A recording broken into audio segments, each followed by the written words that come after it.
Wes Craven was fairly well established by 1982, and he was about to truly hit it big 2 years later with A Nightmare on Elm Street. The man was already a big name in the horror genre, releasing a bundle of fun films between 1972 and the year this film came out. Swamp Thing was released in 1982, and while it's not a true gore-tastic scarefest, it's still one of Craven's most fun films.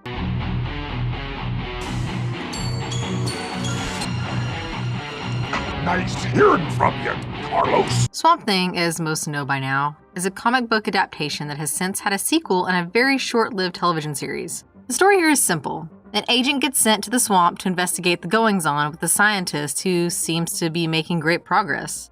Once he gets his eureka moment, his work gains attention even more. What was he working on? Well, he was trying to merge plant and animal into one creature in some attempt to better the world. He's no Dr. Moreau, he's actually a good guy. So of course, bad guys are after his discovery. When things get dicey, the moss hits the fan and the scientist is hit. He becomes his own creation and must go on the run. Things become a little more cat and mouse chase into the swamp, giving the viewer time to connect more with our leading lady as well as time to meet the titular being. Of course, there's a lot more to it, including serums, an arm coming off and not being a problem, a potential love story, and a few deaths along the way. The film culminates into a dinner party where people leave judgment and inhibition at the door, and where the main baddie decides to use our leading lady as a sort of witness and bait while he tries the discovery on one of his own men. This goes in an interesting direction, and the ending itself will be left to be seen by each viewer on their own time. The film is a bit predictable, but it's a lot of fun. Of course, those who watch it these days will see it as an aged artifact from the early 1980s, and the practical special effects have not at all aged very well. The Swamp Thing itself, or rather himself, is interesting looking, but could definitely be better. The film's budget shows, but the cast makes it a blast to watch, so it's easy to give it high marks. Rewatchability is also pretty high, especially with a group of friends during a movie marathon. So,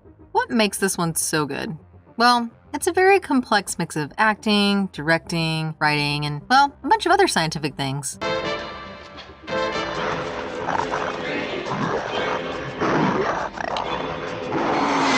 Let's start from here. The film is written and directed by the irreplaceable Wes Craven, the man who knew how to make a movie and how to make it memorable. Somewhere between making The Last House on the Left, sights and sounds far beyond anything you've tested. The Last House on the Left. The Hills Have Eyes, Hills Have Eyes. Mister, don't take your family back in that area. Deadly Blessing, A Deadly Blessing.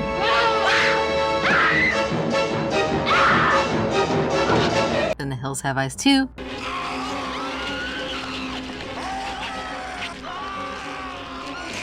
A Nightmare on Elm Street, Nancy? There's something wrong with you. You're imagining things. Nightmare on Elm Street. Do you believe in the boogeyman? and so many more. He squeezed a comic book adaptation in, and we got Swamp Thing. Since then, the man showed the world he could do anything spooky, creepy, and eerie, as well as the occasional family movie. Music of the heart, anyone? You are a little too harsh. Stop, stop, stop! That sounds terrible! But I'm sure you might be able to soften your comments. Yeah, me neither. As someone with a Freddy Krueger tattoo on her hip, the fangirling about Craven could take hours, so let's keep it minimal. This is God. Here, Craven takes a well-known character, uses some of his best qualities and adventures, tosses out some of the elements, and makes the film about his own thing. Of course, that means there's some gross stuff here and a bit of suspense there, but as this is not purely a horror film and more of an adventure comic book adaptation with a monster at its center, fear and discomfort are not the main aspects. Nonetheless, this does feel a bit like a Wes Craven joint, so it's all good with me. The cast here is another big part of what makes this film so much fun. The leading lady, the one Swamp Thing wants to keep safe or rescue, is Alice Cable, who is played by Adrienne Barbeau, who gives her life, a personality, and a bit more than one would expect from a comic book character in 1982. Like the swamps? Hate the swamps. Hate bugs. Hate things without legs. She's a whole package. She's witty, she's charming, and she can defend herself when she needs to. What do you say to that? Not much. Barbeau never gives a damsel in distress vibe here, and that is a big part of why she's so great in the movie. She was definitely the perfect choice to play Alice. Another horror favorite showing up here is Ray Wise, who plays the scientist Dr. Alec Holland, and does so with his usual charm and talent. It's fun to watch him looking younger and yet looking almost exactly the same as he does now. Playing the bad guy is a Wes Craven return offender or actor, David Hess, who does Batman with such an evil glee, it's hard to believe he was not that way in real life. As someone who has met him, he was rather sweet in person. Ooh. Playing the creature, our Swamp Thing, is Dick Durock, taking over for Ray Wise, as he is a bit more of an experienced monster actor. His work gives the Thing a vulnerability while also being clearly stronger than a regular human. His work is not necessarily the most subtle here, but it's also right for the part. The rest of the cast works well with them, of course, but these three really lead and steal the show here. Now, the effects, because, let's be honest, I'm a horror fan. You're probably a horror fan if you're here, so we're interested in the effects at least minimally. Here, the special effects hold up, let's say, both well and not well. Let me explain. The special effects here are mostly practical, so there isn't much that aged badly due to the new technology, like what happens with films that are basically 100% CGI for their effects. That being said, the Swamp Thing suit has some issues this many years down the line. The practical effects overall have aged decently well, but the suit is probably not the best design. The TV series from 2019 did the suit so much better, and even the 1989 sequel to this film did fairly well. This original adaptation is from 1982, and there are some issues with the suit, especially when he loses an arm. It does have an interesting look, but something is missing. The design seems to be working here from the comics and for what the film needed, but the fact that the suit was going to be wet a lot of the time absolutely made the difference. Of course, the suit is not the only bit of special effects here, and more of the rest looks quite good. Also needing to be noted because woe is the wardrobe. It's so heavily 1980s, it's gorgeous, it's a bit ridiculous, and it feels just right as the wardrobe for a colorful comic book adaptation. There's not much designer duds here, there's a bit of colorful prints and a few too many on-the-nose scientist and bad guy outfits. If you're unsure if the person you are looking at is a good or bad guy, check their outfit. It will for sure give you an answer. In terms of how the film looks, the cinematography by director of photography, Robbie Greenberg, credited as Robin Goodwin here, is on point. By that, I mean it shows you what you want to see and gives the film a bit of flair. This is a rather colorful film, and the images let the swamp and the characters shine with the right balance of careful framing and attention to detail. Working with these images, editor Richard Bracken gives the film the right rhythms and the right pace throughout. This one moves fast, and it shows that their attention was put on pacing and the duration of scenes. Small details to most, hugely important to those of us who watch over 1,000, yes, 1,000 films per year. Yep, watching movies professionally makes you picky. No shame in that. Now, another aspect of the film that horror fans will love is the score. Harry Manfredini, the man behind the score for Friday the 13th, did the score here, and it's great. It's the kind of score that indeed is very much of its era, the early 1980s, but it's also the right score for the film. His work here fits the material and elevates some of the scenes, working as a supporting actor would, helping everyone and everything hit their mark emotionally. The music is not over the top, it's not too little, it's just right. Swamp Thing is one of those early comic book adaptations that did not gain from the type of budgets Marvel and DC films currently have. The film here had a budget of about $3 million USD, which would be just over $9 million USD once adjusted to current values and inflation. This is a tiny budget for this kind of film, especially with a named director, a huge cast, and special effects. This is really such a small budget that some television shows have almost that for some of their more expensive episodes. The film here was made on a low budget and yet still lives on over 40 years following its release. It has a Blu-ray release currently available, and seeking the uncut version will make some fans particularly happy. The film wasn't a huge success back in the day, but it was popular enough to lead a sequel in 1989, which is also a bunch of fun, but partially for completely different reasons. Of course, many years later, many years after the sequel even, the television series happened and it was beautiful. So of course it was very short-lived, and fans still want more to this day. This fan loves all Swamp Thing goodness, but the original has a special place in my heart with its epic writer-director, its cast that is just so great to watch together. It raises the film way above its budget.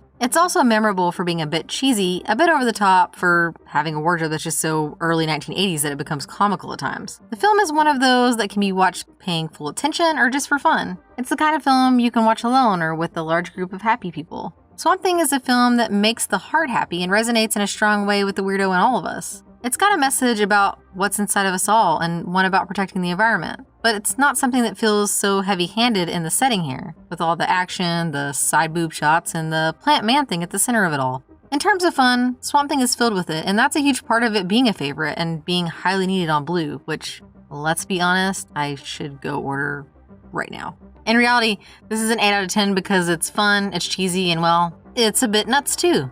It took 7 years to get a sequel, a change of director, and a massive shift in tone. If the first one is very 1980s, this one is 1980s to the max. The sequel to Swamp Thing takes the tongue-in-cheek route all the way to the bank.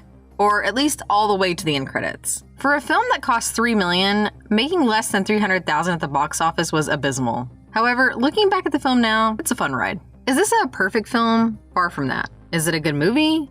Debatable. Is it cheesy? 4 brie cheeses out of 5. How much should it be rated right out the gate here? A solid 7 out of 10, with most of that rating coming from the enjoyment of the film. Not all films need to be perfect, heck, not all films need to be good even. As long as they're entertaining, they deserve a place on the shelves among everything in this living room, which admittedly looks like a video store may have exploded in it.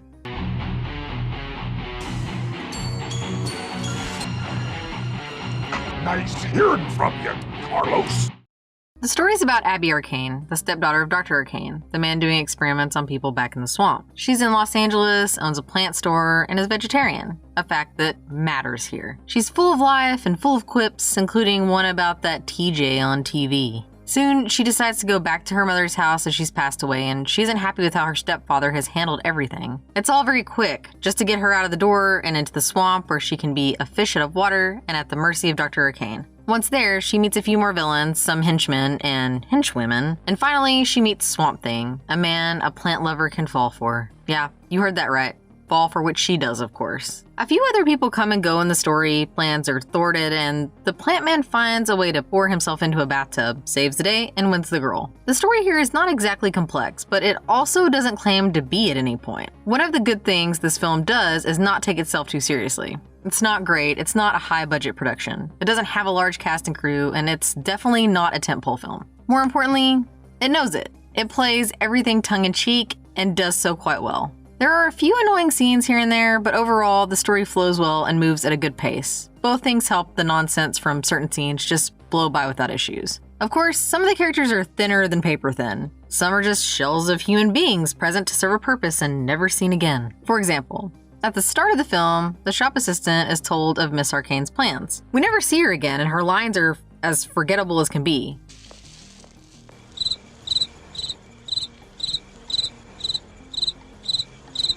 She's there, so we get exposition without Arcane going full plant crazy lady, talking to her green friends a bit too much.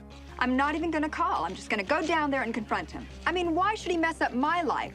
We get treated to a few more of these characters along the way, but it's not a hindrance to the story or its logic. Even the 2 kids who show up, get in trouble, and get rescued by Swamp Thing don't come off too badly. I mean, they are annoying and they do stupid things, and they're just there for the hero to save and make a point, but they are not the worst I've seen in a movie. Then come the villains. They are cheesy. Yes, that is the theme here. They are cheesy. Like a 5-cheese lasagna at a cheap Italian diner cheesy. Are they effective villains? Or even henchmen and women? No. They are some of the least threatening villains to put in a film, but somehow they make sense here. They're silly, they're ineffectual, and they don't bring much, but they do entertain. Some of them you love, some of them you hate, and some of them you love to hate. Dr. Arcane himself is such a caricature that it's hard to take anyone seriously in this film. The fact that Abby is his stepdaughter is mentioned here and there, but she also seems to be considered his daughter. The death of her mother was years ago, yet she's now going to rectify things. Once she gets there, the plush, fluffy bedroom she's given makes all of her worries go away. That is, until she gets imprisoned and needs saving. There's a lot of back and forth and so many different things in this film, yet none of it sticks or is very impressive here while it all fits somehow. This is the kind of story that makes sense here within this world. It makes sense for those who have come here expecting a silly comedy with seriously dark bits. It's one of those films that wouldn't make any sense in any other setting, with any other cast, and any other movie. The movie's direction here is by Jim Wynorski, the man behind Chopping Mall, 976 Evil 2, Munchie and its sequel Ghoulies 4, and a ton more. The man comes from the Roger Corman way of filmmaking, which means that he can do a lot with very little in terms of budget and resources. He can make the most out of just about anything. The script by Neil Cuthbert and Grant Morris, from characters created by Lynn Wein and Brittany Wrightson, is clearly on the humorous side. And Wynorski's touch brings it fully into its dark humor and gooey quality for the viewer to enjoy. The direction here is pretty much exactly as expected by Wynorski, and it works. The film is kind of insane, a bit silly, splattery, and filled with a bunch of nonsense, and he makes the most out of all of it. This is a pure 1989 low-budget comic book film that may seem to have skipped on seeing its trailer and how it didn't seem to make sense with the first one by Wes Craven. It's a massive departure from the Craven film, but it still makes sense with it, in a way. It's like, what if Craven went cheesy, something he's done before, some would say, with Deadly Friend? Okay, it's not that cheesy, but it has some cheese, like 2 out of 5 on the brie cheese scale. You like cheese? My favorite's Gouda.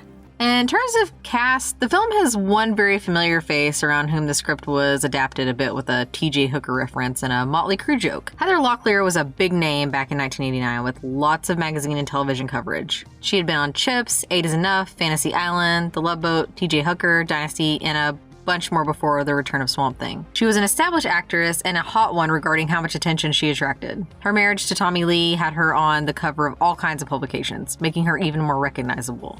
She was everywhere and everyone wanted her. She was, and still is, a decent actress, and she clearly gave this film a lot of energy and did what she could with the part. She's fun to watch here and helps the story make sense a little bit. The cast only has 2 returning members from the first film, Jourdan as Dr. Anton Arcane and Dick Durock as Swamp Thing. It's minimal, but they both help connect the 2 films together. Jourdan chews some serious scenery here, and Durock does the best he can considering he's under tons of prosthetics. In the only sequence where Swamp Thing is in human form here, the part goes to a completely different actor, something that feels unfair once it's found out. While watching the film, the other actor doesn't get enough screen time for it to make a difference. The rest of the cast overall seems to have been given the same direction as Jourdan, with some serious scenery chewing and a few cases of taking this film way more seriously than it needs to be. As a whole, the acting works, though. I mean, it works for the film. Is it great? Nah, no way. Does it work for the story and everything else? Yep, indeed, it does. The cast in general understood the film was not some serious drama or a big-budget action film, nor was it a comedy through and through, so they had some odd dance to do to make this work, and most of them did. Now the practical effects. They are lovely. By that, I mean they are gooey, they are made of latex and rubber, they are gross at times, and almost sweet at others. Yeah, Swampy growing a flower out of himself to give to Abby got me. The practical effects are on point here, especially considering the budget being $3 million total. There had to have not been that much left for the effects once the cast and crew were paid for. The Swamp Thing design is clearly from the first film, but there are other beings in Dr. Arcane's lab that are both gross and sad here. All of them in different states of mutation from their human forms to their whatever form. The work on the special effects for them, from their design to their application, shows talent and that the filmmakers knew what they wanted here. They look gross, they look cool, they look a little cheesy. Yeah, like a good blue cheese dressing cool. Cheesy gross. Now, 2 other aspects of the film that just hit you in the face with their cheesy factor are the set designs, set decorations, and costume designs. The work by those teams comes together like the perfect baked ziti, all cheesy, gooey goodness. Yes, it's another cheese comparison. I don't care. The film deserves it. The work on the production design and decor is done with the range expected for the budget. It means the lab looks like a set, the prison looks like a set, and a few other places look like a set. But it works. I mean, it mostly works. And it certainly works within the confines of this movie. The costumes are where things are great here. The wardrobe for Abby Arcane has everything from pastels to satin to big brim hats to purely 1980s accessories. This is the late 1980s, so it shows. It's the end of the decade, so things are a bit more in your face, a bit more extravagant, so as expected for the end of an era, or almost the end of an era. Some could debate that the 1980s style of clothes and accessories we think about when reminiscing about the decade was more from the mid-1980s to 92, but I digress. Here they're in full-blown 1980s mode and they are glorious, like a nice 3-cheese pizza. You know I had to. The wardrobe is stunning in all of its tacky glory. It's gorgeous, and it fits star Heather Locklear perfectly. On the male side of things, Swampy doesn't need clothes except in that one sequence where clothes aren't the point anyway. Dr. Arcane gets some fantastic suits here, and the henchmen and henchwomen, do we say hench people?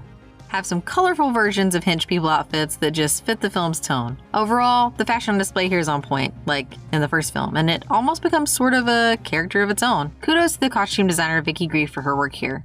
Love it. And that's unapologetically loving it. No irony here. Their turn of Swamp Thing is a solid visit to the cheesemonger, all flavors included. It's a cheese-tastic movie and I love it for it. I may have actually seen it before the first film and it may have influenced my love of the original. I love this movie even though I fully see its issues from some story problems, some acting bits that don't fit, and some other stuff that just is not quite on point. But after all is said and done, the 7 out of 10 rating is fair. It's a ball of great cheese. A film not to take too seriously, and a film to watch with the intention of having fun. It's one of those films that's a great watch with people, a bunch of friends who don't mind having a running commentary, maybe some cheesy dishes, and a few drink options for those who partake. This is a film that could be watched with kids, as the only adult situation here is just so silly it's not really an issue. Of course, the mileage may vary. For this film nerd, the film is in regular rotation at home, one that's just fun to pop in and enjoy.